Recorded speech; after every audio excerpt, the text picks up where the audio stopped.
The Battle of Waterloo, fought on June 18, 1815, was one of the most significant military engagements of the 19th century. It marked the final defeat of Napoleon Bonaparte and his empire, and ushered in a period of European peace that lasted for several decades. The battle was a complex and multifaceted affair, involving multiple armies, shifting alliances, and a variety of tactical maneuvers. The Battle of Waterloo was the culmination of a long and tumultuous period in European history. Napoleon Bonaparte had risen to power in France in the wake of the French Revolution and had gone on to conquer much of Europe through a series of military campaigns. However, his empire was eventually weakened by a combination of economic pressures, military setbacks, and political opposition, and he was forced to abdicate in 1814. Napoleon was exiled to the island of Elba, but he was able to escape and return to France in 1815 with the support of many of his former soldiers and supporters. He quickly re-established his rule in France and set about rebuilding his army and preparing for a new campaign.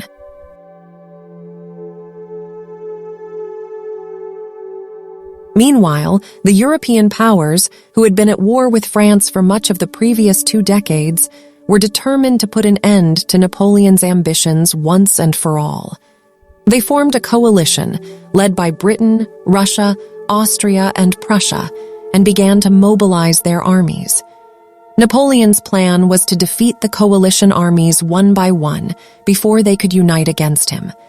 He hoped to secure a quick victory in Belgium, where the British and Prussian armies were stationed, and then turn his attention to the other coalition armies. Napoleon's initial moves were successful. He won a series of small engagements against the Prussians and forced the British army, led by the Duke of Wellington, to retreat to a strong defensive position at Waterloo. The Battle of Waterloo began on the morning of June 18, 1815, when Napoleon launched a massive assault on the British lines at Hougoumont and La Haye-Sainte. The British, led by the Duke of Wellington, held their ground and were able to repel the French attacks. Meanwhile, the Prussian army, under the command of General Blücher, had been moving towards Waterloo and was able to engage the French forces on the right flank. This forced Napoleon to divide his army, with some troops being sent to reinforce the left flank and others being left to defend against the Prussian attack.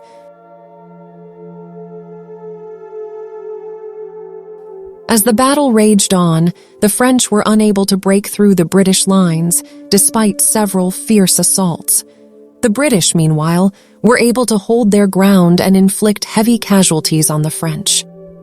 By mid-afternoon, the battle had reached a stalemate, with both sides exhausted and depleted.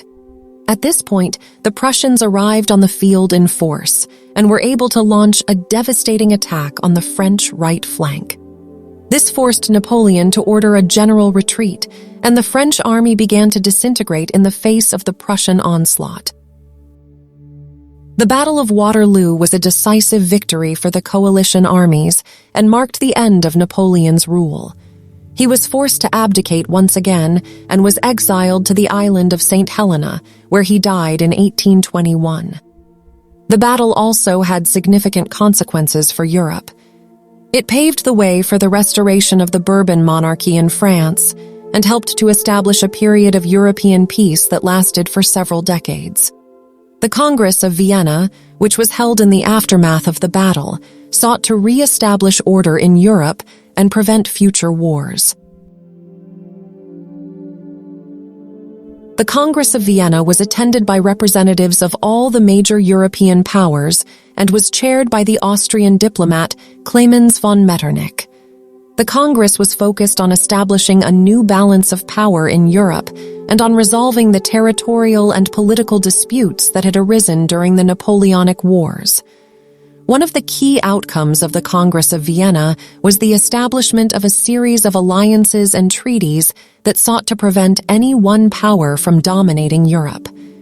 The Quadruple Alliance, consisting of Britain, Austria, Prussia, and Russia, was established to maintain the peace and prevent any further wars. The Congress also created the Concert of Europe, which was a mechanism for resolving disputes and maintaining stability in Europe. The Congress of Vienna also had significant consequences for France. The Bourbon monarchy was restored to power, with Louis XIV becoming king. However, the restoration was not without its problems. Many of the reforms that had been introduced during the Revolutionary and Napoleonic periods were rolled back, and there was significant opposition to the new regime. The Battle of Waterloo and its aftermath also had a profound impact on the development of military tactics and technology. The battle demonstrated the effectiveness of the defensive tactics employed by the British and led to a renewed emphasis on training and discipline in the military. The battle also saw the use of new technology, such as the Congreve rocket, which was used by the British to devastating effect. The Battle of Waterloo was a significant event in European history, marking the final defeat of Napoleon and the end of the Napoleonic era.